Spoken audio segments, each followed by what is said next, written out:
So about the poacher type of dog. A poacher would like to be discreet. So if he goes about in hunting, and normally a poacher would not target that much carnivores, predator type of dogs, or quarries, so like foxes, badgers, etc. Because oftentimes these type of quarry are not nice to eat. Often a poacher does it for getting access to meat which he can sell. Sometimes, however, also foxes or badgers are hunted because of their coat, for example, or other uses, or they are paid to take care of the predators. There could be a different type.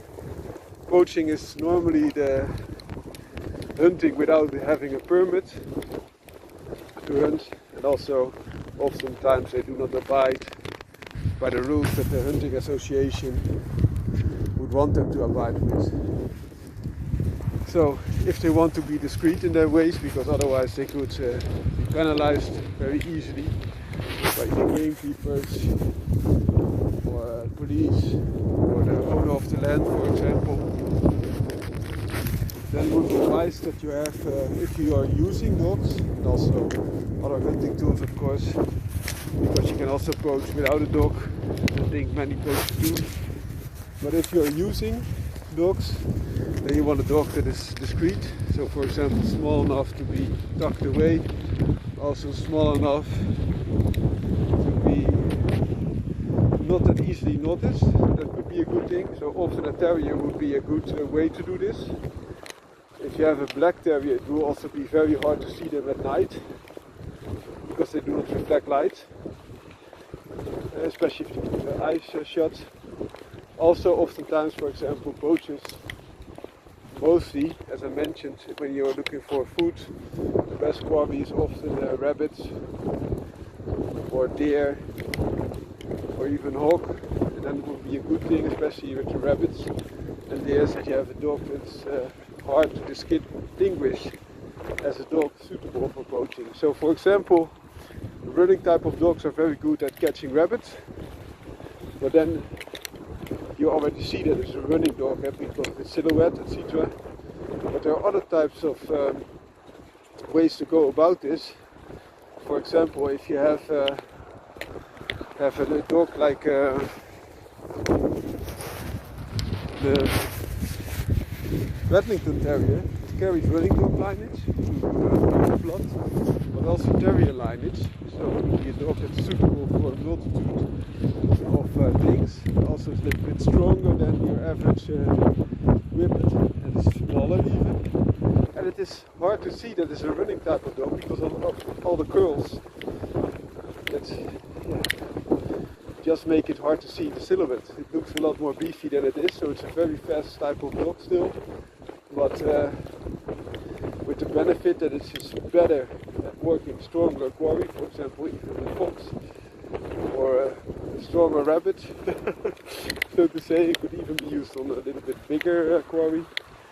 It's harder to see that it is a running type of dog because it is camouflage, and you also have benefits that the coat protects it more against the cold, the weather, and also brushes, for example. If you're brushing rabbits, then it's a better dog than just using a purebred whippet.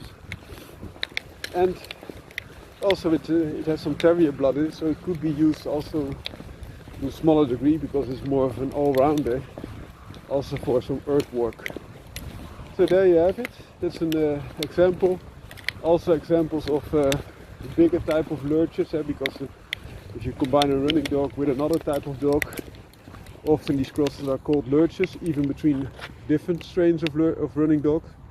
For example, Saluki and Greyhound are sometimes referred to as lurchers, but in my opinion it's often a stronger type of dog, especially for its size, combined with a running type of dog, so that you have both the strength, increase and still maintain a lot of speed, and also often you get better feet for the rougher terrain.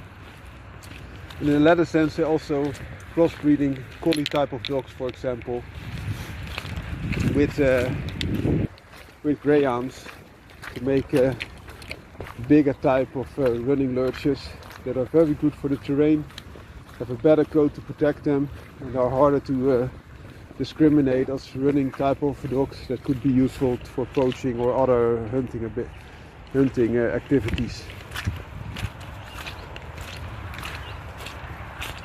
Also, sometimes you see other crosses being used. For example, soft-coated Wheaten Terrier, who also carries a big strong coat, could also be combined for similar effects, and then you would be closer to a bigger sized Bedlington Terrier, more of a greyhound sized Bedlington Terrier. And even with this cross, if you select right, you are able, both with the Wheaten and Collie, to breed a lot of a high percentage running dog and still have the camouflage effect of the coat.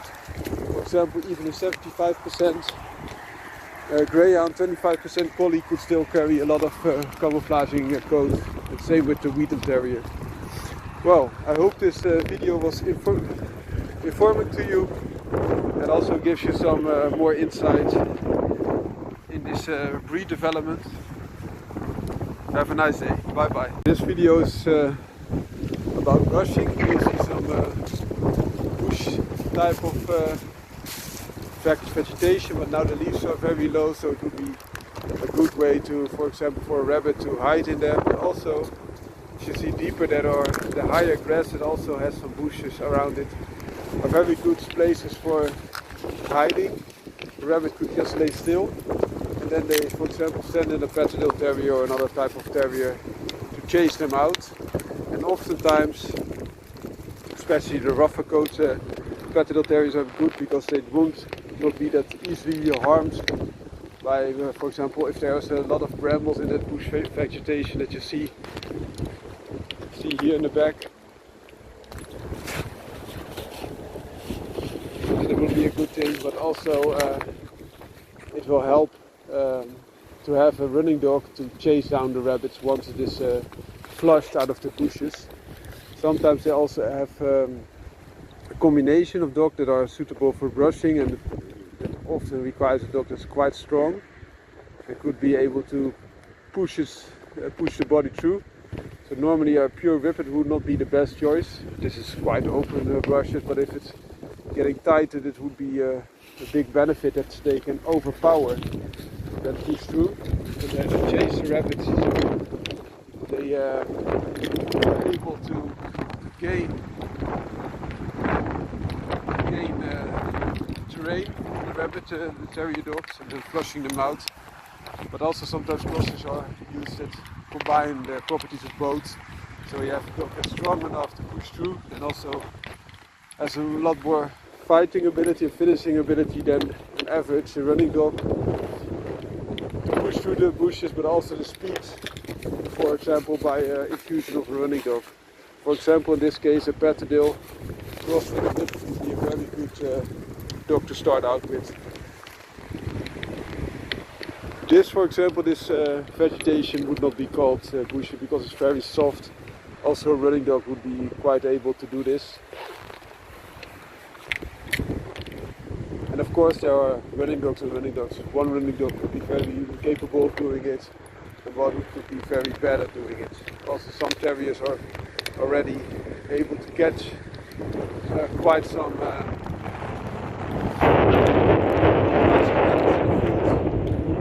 for example, Irish Terrier has a lot more ratio outline than your average, more stocky terrier like this type. But still, it would be better to have a Patterdale Whippet cross than an Airedale Terrier, even if they have the similar type of build, because both are still being used for that purpose. So, for example, Irish Terriers are often now used as show dogs, whereas Patterdale Terriers are still being worked as hunting type of dogs, like many a Fel Terrier. And Whippets are still very fast type of dogs, as a smaller version of the Whippet, so to say, but a little bit more nimble. Okay, I hope you like this video. If you do, give it a thumbs up. Also, sometimes brushing is, in my opinion, wrongly used for flushing out rats and rodents. Sometimes the rats can be in the bushes and that could be a correct term. It doesn't matter that much, so you just do what you have to do. But oftentimes they just turn over the land, see if the rats have holes there. That's more of a terrier, surface terrier work, in my opinion. Also then, those crosses between running dogs and terriers could be very handy, because if a rat tries to chase, they will be one of the fastest there to finish it off. They don't need that super speed of a running dog. And then the added power of a terrier would help also with sustaining less injuries. Okay, bye bye. Be another example of bushes where rodents or rabbits especially would be found and would be hiding. So normally a rabbit goes in and then it hides. It just stays still and hope that the camouflage of its coat does the rest. It just lies still. This can also be done even in the open field. Sometimes they do this, but oftentimes in the bushes it's a lot harder to chase, because a too big a dog would be having troubles to follow them everywhere, and too small a dog would be not fast enough when they run out of the bushes again, so when they are flushed out. So also in that way, a combination of both speed and power would be good. So the power helps them to push through, so a pure whippet will be having more trouble to push through thicker brushes than a terrier would, whereas a terrier don't have that ability to put up all that speed that is needed to chase them in the more open fields. And that way you have the best of both worlds. I'm not saying that terriers cannot catch rabbits in the bushes, because they do, but oftentimes it's better that you have both qualities there, being two dogs working together. That can always be a good thing, of course. That way you can also use multiple angles on the quarry and close them in, but also a dog that is able to do both could be far better than a dog that's only good at one thing, especially since rabbits are not that extremely fast and also are not that strong. They are one of the weakest prey to get. Could even be harder in general to kill a big rat for many a dog than it would be to kill a rabbit. Have a nice day.